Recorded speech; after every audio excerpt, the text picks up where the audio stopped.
can't believe you defeated us! How? How did you put out a video this week? Now, according to the rules, we have to give you Josh back, because we always play by the rules! Yeah! What's up? Take that, bonus. You guys stink like butts. Hey guys, how's it going?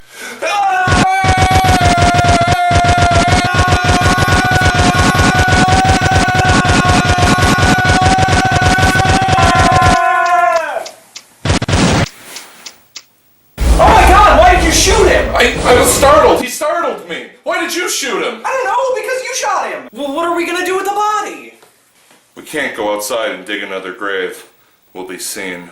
What about that voodoo guy? He was taken in after he transferred Brad Dourif's soul into a buddy doll. Well, we could call old Doc Mitchell. We left him to die in Good Springs. This is really bad.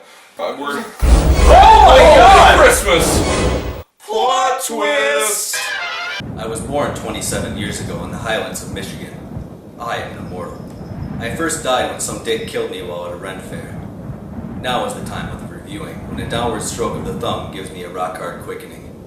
I must review the worst Highlander movie, and it can only be two.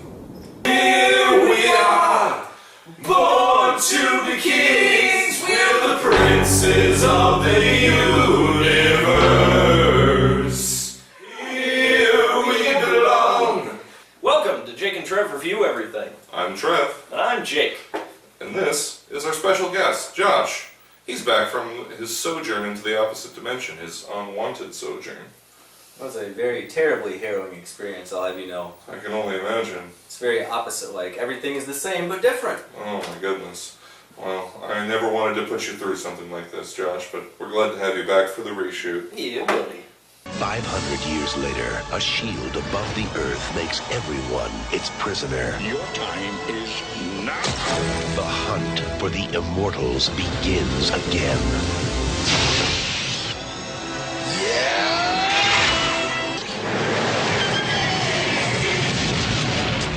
Who are you? I'm Connor MacLeod of the Clan MacLeod, and I cannot die.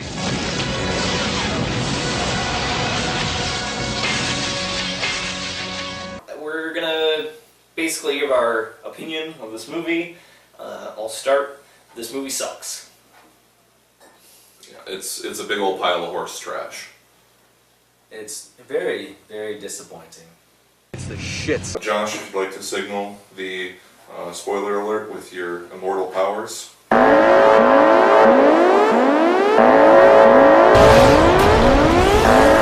So Connor MacLeod in this movie is initially set up as an interesting character. His girlfriend from the first movie has died of radiation poisoning.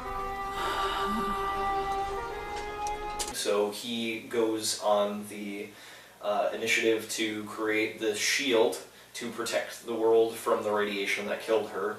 Promise me you'll do something to stop this. I will. And he grows old by himself, alone, and he sees the world basically fall apart around him. You're nothing but a tired old man. More than you know.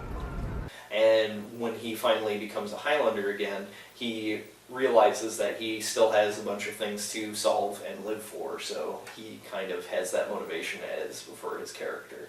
Connor, he does have the motivation, but he doesn't really seem to have the skills required to solve any of his problems. What are you saying? He just spends the entire story bumbling along. No detective skills, no analytical reasoning. Basically, it just seems like the only thing he's good at in this movie is seducing random women. He handles Sonic and Knuckles at the beginning of the movie pretty handily before he even becomes an immortal again, so there's some sweet sword fight scenes there.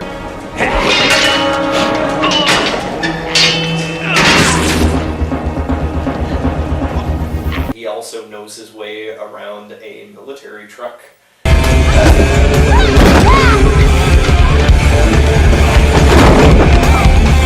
He also knows how to have a pretty sweet sword showdown at the end of the movie too, I guess.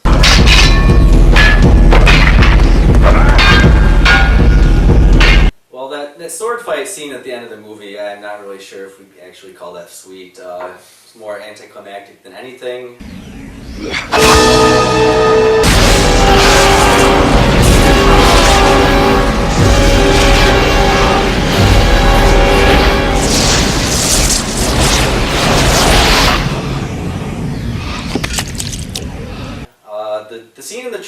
the scene with Sonic and Knuckles, those were actually pretty good, but really, that whole scene in the beginning, he wins that battle by accident. The guy falls off of a slow-moving train and then gets his head cut off. He handled himself well in that he didn't die, I agree.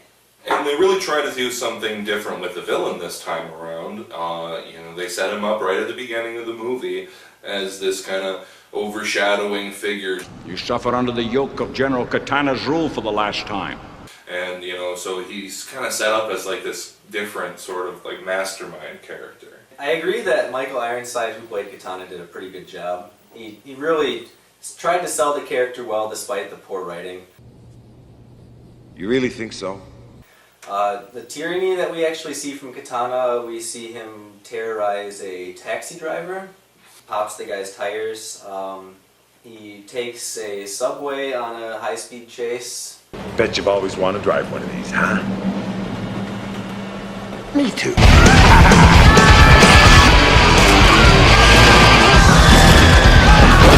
But really, he comes off as a second-rate Kurgan and more of just kind of like a soccer hooligan or something.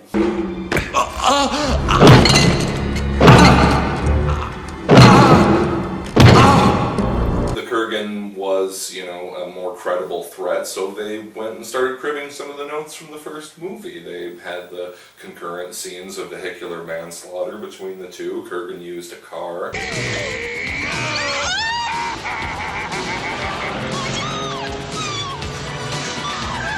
Katana used a train. It's bigger, faster. Later in the movie, they both have showdowns, or talking showdowns anyway, on holy ground. I have something to say. It's better to burn out than to fade away. In fact, Katana even ended on like a rhyming note, just like the Kurgan did. Ashes to ashes, dust to dust. If you don't take it out and use it, it's going to rust. I think they upped it, surely.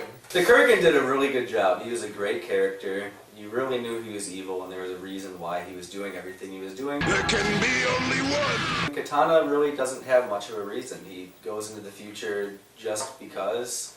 I guess if you want something done, you have to do it yourself. You don't need to copy the plot from the first movie just to make a character good.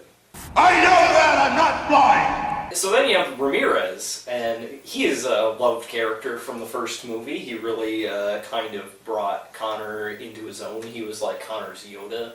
The sensation you're feeling is the quickening. He defended Connor's life in the first movie from the Kurgan, and he died an honorable death. And it's kind of cool to see him in this movie now, because everybody loved him from the first one so much. Why couldn't he be in this one? Greetings, Highlander. You cold? Ramirez, to me, really felt like he was tacked on, though. There wasn't really much reason for him to come back. Connor sort of just calls him.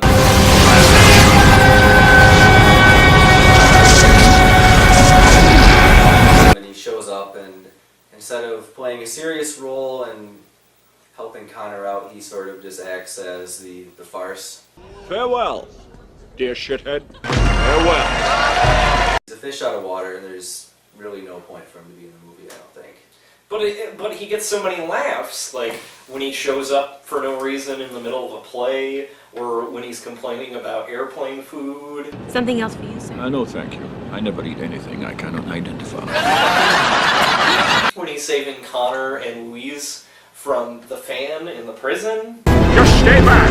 I can help! No, you can't, not this time! He plays it through and through. He's a support character. Oh, definitely. The death by the Kurgan in the first movie, when he's having the final showdown, basically his final showdown with the main enemy, and the final showdown in Highlander 2 with the main enemy, the giant fan.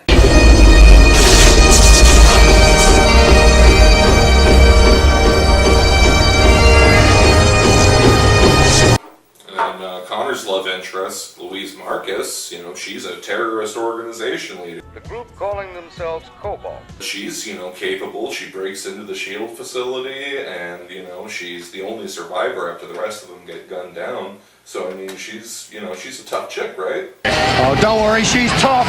She's a Harvard chick. She is. She's definitely better than all the other people in her organization. The only reason they got into that facility in the first place was the ineptitude of the people defending that place. What was that? What was what? I heard something. I'm calling it in. I don't see nothing. Could be fish. Fish live in the lake. But she immediately jumps into Connor's pants after she sees him transform into a young man and kill Sonic and Knuckles. I'm Louise Marcus. But then, of course, Connor still had a lot of things to go and look for and try to find. He had to find his former scientist partner in the prison, or the actual location where there was the break in the SHIELD. I mean, she was a big help to him then, right? Wait, she was in that prison scene? And what they lose when they convert General Katana into a Kurgan clone, they make up for with David Blake. Oh yes, of course. Played by John C. McGinley. He's kind of an oily businessman. I mean, he's a credible threat, right?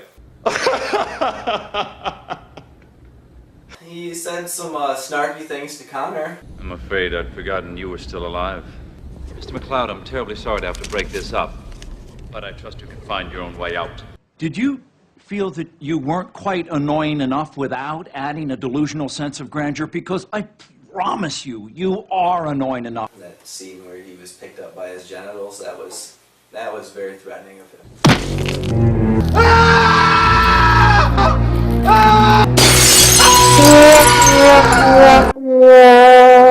On the other hand, you have Alan Nyman. He is the longtime science partner of Connor's. He helped him build the SHIELD, and when Connor gets the information that there might be an ozone again above the SHIELD, Connor gets to go to ask him about some important information.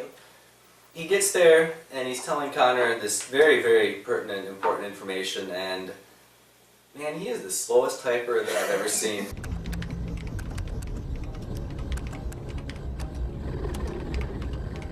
Well, what about the Porcupine Twins? I mean, they're kind of menacing. They're weird desert punk guys with quills, and they have hoverboards and jetpacks, and they fly around, and they're kind of cool, right? Despite their random Sonic and Knuckles haircuts, or what, I don't even know, are they people? Are they some sort of alien? We're not really sure. They really are the most threat to Connor in the entire movie. Looks as though you fucked up, eh, partner? So besides character sucking, the other thing that sucks about this movie is the things that were awesome about the first movie that really made it a Highlander movie, that were completely overshadowed. One of the first big things that they totally gloss over in this film is flashbacks. One of the interesting things about Immortal is that an Immortal has lived for a very long time and has lived through different time periods. And in this film, the only flashbacks we get are actually flash forwards, because this movie was released in 1991. Connor creates the SHIELD in 1999, and the movie is set in 2024. So all of his flashbacks are actually flashbacks to the future. What happens to us in the future? What, do we become assholes or something? But in the first movie, you have shots like when Connor was turned into an immortal by the Kurgan, him living with his wife, meeting Ramirez back in time. There are some funny bits, like him reminiscing with his immortal buddy about having been part of a duel over a woman. Mr. Bassett is waiting, sir. Tell him I'm ready. Where he's shot several times, and it's funny because he's immortal, so he can't die. And the closest thing we get in this movie is Louise going up into a cellar and looking at his stuff, and him being like a football star, things like that, just flashbacks from his relics, and then we don't even see anything, so. I think maybe part of the reason they decided not to do a lot of history flashbacks is because it would have reminded people about the movie they could have had instead. By the time they got into the movie, maybe they were like, maybe we should have some flashbacks. So then they threw in like that little bit with all of his relics and stuff like that. But they really should have focused more on that, because that's what makes the movie so good. To magic. Magic works. There's also a big question of motivation. In the first movie, everyone's motives for why they were doing things was very clear. There can be only one. Connor and the Kurgan were both competing for the prize. Brenda was interested because she was a police investigator. What the hell you got? A Toledo Salamanca. That motivation was communicated easily and nobody had any problems. And in this one, especially when you're talking about Katana's motivation, as far as he was concerned, he had won. He was stuck in the far past. Connor was out of his hair. He was an old man who wasn't coming back. His henchman even told him before he executed the next phase of his plan. He's an old man now. He'll be dead in a couple of weeks. The reasoning behind his plan never made a whole lot of sense. And the motivation for Connor to start, being an adventurer, being a Highlander again, if you will, was the whole deal with the shield, more than the deal with the immortals coming back. That was just kind of a extra little, topping on the side. Like a catalyst. I thought the Citadel was the catalyst. Right. The reason that he gets back into it is just because Katana comes to the future and turns him immortal again, so he's not just an old man. If you had a facelift.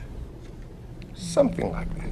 So that really kills Katana's motivation and Connor's motivation, because Katana's whole motivation is to go into the future and kill Connor. And Connor's whole motivation is to find out whether the radiation levels above the shield are normal so that they can stop the shield from running. The shield in the movie is being run by a gigantic corporation that's basically ransoming the entire planet to keep the shield running. It must be great to have every country in the world as your customer. One of the first things that Louise tells Connor in the beginning of the movie is, When I broke in tonight, the numbers and figures I saw didn't add up. is that yes, the levels of radiation above the shield are normal, and that if they shut the shield off, the planet would be fine. And instead of taking this at face value, he has to go and talk to his scientist buddy, who also says, yes, the levels of radiation above the shield are fine. I can prove it to you because there's a place where it is. And he only gives him half of the coordinates, and then he gets hauled off to prison, and they have to go find him at the prison and get the other half of the coordinates. And then they have to climb up a mountain to where the shield is broken and find out, yes, in fact, there is no radiation above the shield. Instead of saying, yeah, I'm pretty sure the shield is superfluous at this point and that we can just shut it down, he has to go and find 5 proofs of evidence to figure out that the shield doesn't need to be there. Courts have convicted on less evidence. Another thing with this movie is the interaction between Ramirez and Connor. In the first movie, Ramirez shows up and teaches Connor about being an immortal. You cannot die, MacLeod. And helps him learn how to fight, all that kind of stuff. And in this movie, he sort of shows up and, like I said before, he's the comedy relief. We are the oldest gentleman's tailor in Scotland. Well then, I've come to the right place, since I am without a doubt the oldest gentleman in Scotland. He learns about how to get a suit made for himself, tailored, and there's really none of the student-teacher interaction that we had in the first movie that really defined him as a character. Help me, I'm drowning! You can't drown, you fool! You're immortal! Part of that comes from the fact that the dude who plays Connor McLeod refused to do the movie unless Sean Connery came back to be in the movie with him. So they kind of did have to shoehorn him into the movie, but they did such a piss poor job of it that why even have him there in the first place? Why even have this movie in the first place? Millions of dollars worth of comic relief. Yeah. Courtesy of Sean Connery. No, part of the motivation for Connor in the first movie to defeat the Kurgan is to make sure that the Earth is not plunged into darkness. They use pretty much that same phrase verbatim. If he wins the prize, mortal man would suffer an eternity of darkness. And in this one, the world's already plunged into darkness, so it kind of negates what he did in the first movie, protecting the world from the tyranny of the Kurgan, when he created the shield and plunged the world into darkness himself. Did you ever think about that before you covered the sky with that puke? What's weird is that nobody makes a callback to this, because that would have actually made for some compelling writing. Right. But they don't give a shit. Right, it was really poetic. It was something that Connor could have been holding on to, like a sort of note of bitterness. Something that was, keeping him alive as he was, kind of turning that around in his head, that he has manifested the world that he was fighting so hard with the Kurgan, to stop from happening. The darkness in the movie is very similar to Blade Runner. the corporation that runs the Shield is a giant Aztec pyramid. What was the corporation that made the replicants in Blade Runner? It was a giant Aztec pyramid. It was trying desperately to reach into the pockets of people that were seeing this movie because it had the 50s feel that was crazy in the 80s. We talked about that in the Streets of Fire review. It uses like 50s style greasers and diners and cars, all those elements as the setting for the story because that was a popular thing at the time. And another thing this movie totally steals from another movie is the fact that the SHIELD Corporation is a lot like OCP. From RoboCop and the RoboCop series. RoboCop. Who is he? What is he? Where does he come from? The Omni Consumer Products Corporation was untouchable. Not only did they own the police force, but everyone knew that they were an indispensable public corporation. In this case, the SHIELD, again, an indispensable public corporation, had total control over apparently everything. They lived in fear of nothing. Any tampering with the Shield of any kind endangers the lives of every man, woman, and child on the planet. It was so bad, in fact, that unlike when OCP had somebody get shot in the middle of their boardroom and everybody freaked out, like you would, in this one, they shoot Katana, apparently to them anyway, to death.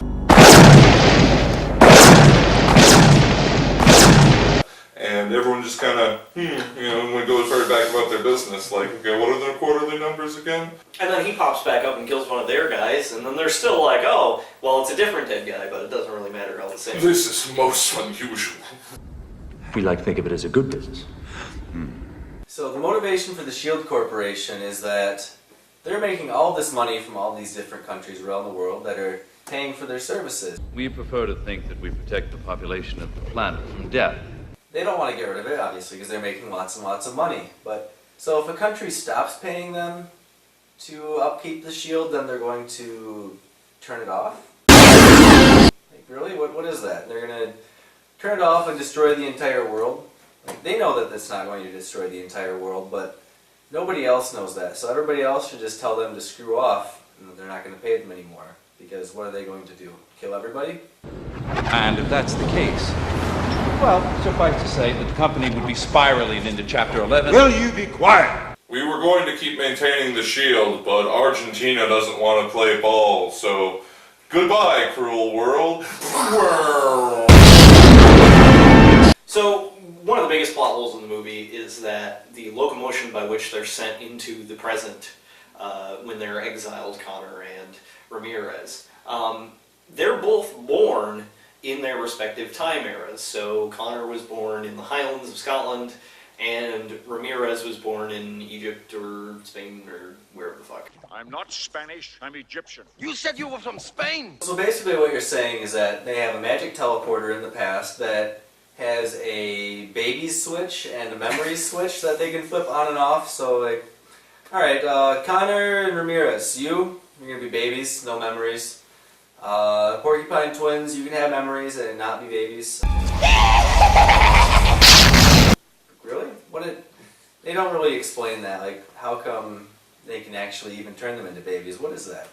Let's say it's a kind of magic. Okay, so we know that the SHIELD Corporation has the majority of the world's economy in its pocket, right? Mm-hmm. And then some dude shows up with a sword. Hi. And beats one guy, and then the head of the corporation's like, What exactly is it that you want? Partner? And you can't think of one way to get rid of one guy who's not even remotely magical. Like, the only thing that immortals really do is not die. Right. So you're gonna just have a guy that you can't throw him in a hole somewhere, or throw him in the ocean somewhere with like some weights on him. Get a dozen guys in here with some blackjacks and just club them around a little while until you can subdue them. Right. I mean, like even in the show, we see Duncan Wilde like falls down a pit, and it takes him a while to like regenerate from being all busted up and stuff. Well, he got shot like 3 times maybe with a 9mm pistol, and that's basically the extent of their defense, I'm guessing. At that rate, anybody with a flair for the theatric and a bulletproof vest could show up, get shot a couple times, and be like, I'm not dead, and now I'm in charge here. Like, they have no defense for that at all. That was brilliantly done. It It was mentioned earlier concerning Dr. Nyman's slow typing. What we see there is a full 5 seconds pass while he waits after typing out one part of the longitude, and then Connor, of course, has to go on his big mission later on to go and save the doctor, or at least extract the rest. Other coordinate. 60 degrees, 42 minutes rest. He seemed to have some notion that he was being watched, or that that time was of the essence. Every time you turn that thing on, it just gets printed out in my office. Are they out of stationery? Like, he couldn't write that down and, like, pass him a note? Like, it had to be on that computer? And even John C. McGinley shows up and is like... That includes your little computer conversation with McLeod. Yeah, and if he thought he was maybe going to be being watched and monitored, why would he try to have this integral conversation with Connor in his office at the S.H.I.E.L.D. Corporation? Why not meet him at that bar that Connor seems to like so much? Hey, Jimmy. Hey, Mr. McLeod. Could have just thought that maybe the best place to meet was right under his enemy's noses. There's that. That's little Sun Tzu stuff. Truly, you have a dizzying intellect. Wait till I get going! And honestly, like, stationary, that shouldn't exist. There's no sunlight anymore. There's no trees.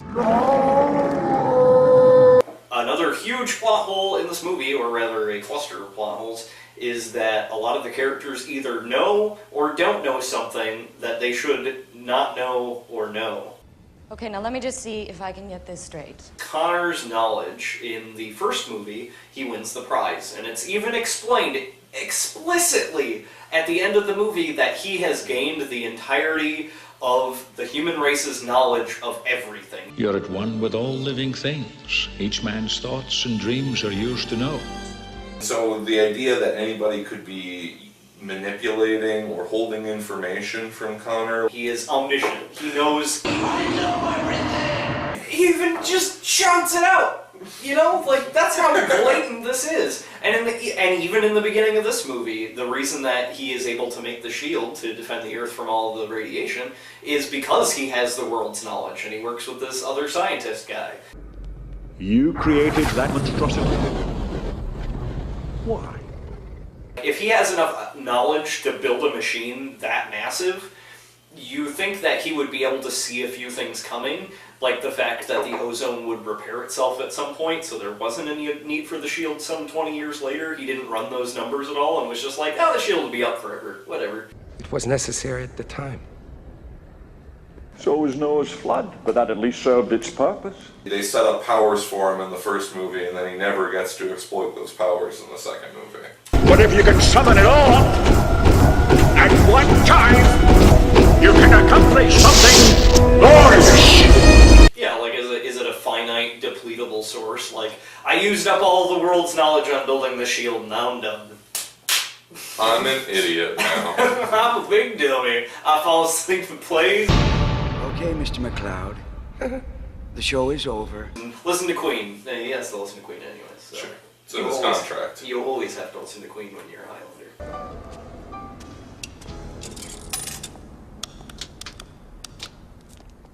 One dream, one soul, one prize, one goal. So, we have Katana, who comes from the past. He has like a TV that he can kind of see the future, but he knows about...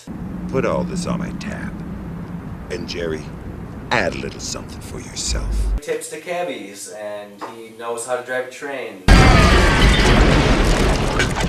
Now stop!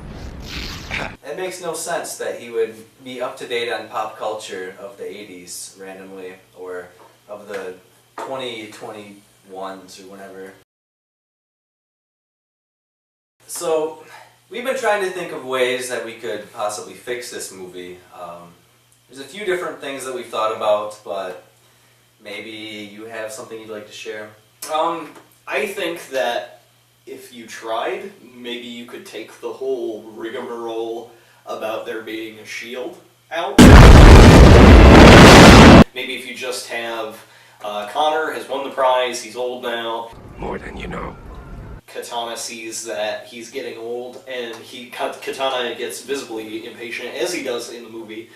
He'll be dead in a couple of weeks. I don't care. And he goes and sends his lackeys into the future to fight him just like in the beginning, cut out all the shield stuff, and then just have the whole movie be Katana versus Connor. After all these years, you're still a jerk. And that would also leave space for having the flashbacks. You could actually frame up what was going on with the desert punks back, because in fact that's not even resolved in the movie. So that you could throw that whole thing in there and throw the shield thing out and then just have it be Connor and Katana. Well, without the shield, then Connor's just sitting around in his duff for 30 years. At least with the shield, he's done something with the knowledge he got from winning the prize. There's some accomplishment he's made to account for what he's been doing for 30 years. We did the right thing to build it. Yes, we did. And if he didn't use up all of his knowledge with the shield when he's making it, then he might be able to... He wouldn't even have a challenge against Katana. I mean, he'd be the smartest man alive, and he'd be old, yes, but he'd be really smart. And we already established that Katana has no fighting skills. So really, there wouldn't be much of a movie. Katana would show up, and then he would immediately be beaten. That would be the movie. Well, my idea for fixing the movie is actually to keep the shield and the Shield Corporation, and to remove General Katana. You could have set things up differently so that the Shield Corporation is a more serious threat, more of a militant police state, for example. David Blake could have been a man who was driven mad by power and his desperate need and struggle to hold on to that power at all costs. I was under the impression that that's precisely what had happened. It would have put Connor against another different sort of villain. Someone like they were almost hinting at with Katana, someone who doesn't really like to get his hands dirty, someone who likes to just use the overwhelming force of others to put other people under his boot. It would have basically just been Connor MacLeod as the Highlander, the last immortal, and with all the skills and abilities he's gained through winning the prize, he's the only one who can stand up to this tyrannical regime of the future. I would have a problem with that because part of the struggle of the Highlanders is the gathering. What gathering? When only a few of us are left, we will feel an irresistible pull towards a faraway land to fight for the prize. The main reason why the Immortals really exist in the first place is so that they'll all run around and sword fight and chop each other's heads off. If you're taking Connor at his after his post-prize winning self, then he's basically just the Ubermensch. You're basically making a Superman movie with a guy that can't fly and has a sword. Yeah, if we took out the whole immortal angle, then we could have just cast anybody else in the movie and called it, like, this is Arnold's new action movie, and it would have been an Arnold Schwarzenegger movie.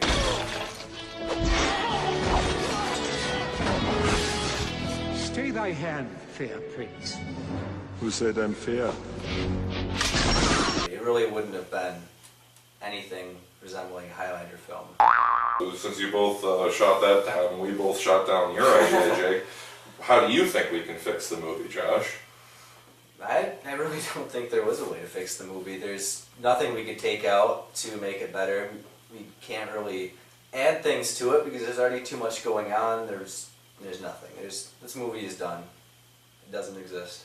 Stick a fork in it.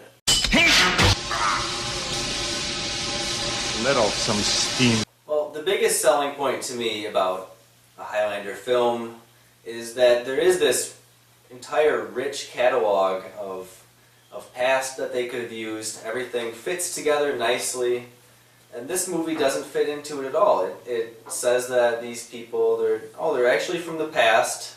They're from the past, which is very futuristic in their technology, and they're sent to the future, which is our past, which that doesn't make any sense. But like, you really can't make this fit into any type of timeline, and you see that if you look at the third movie and the TV show followed up by the fourth movie, that they just gloss over this and they act like this never happened so they can continue making decent film, like watchable, anything watchable.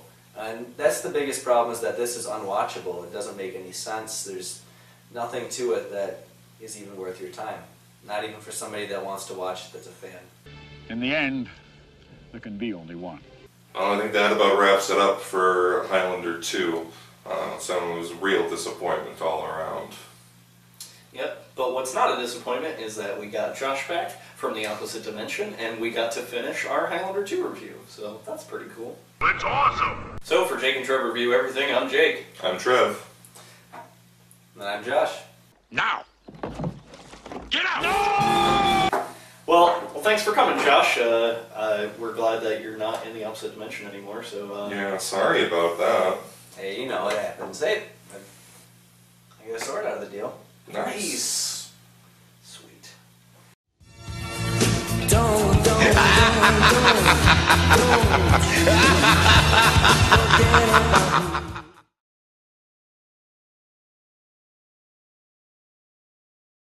Peanut butter disaster. Our plan has gone perfectly, Trev. Now, they have evil Josh in their dimension, and we have regular Josh. Our plan will soon come to fruition, evil Jake.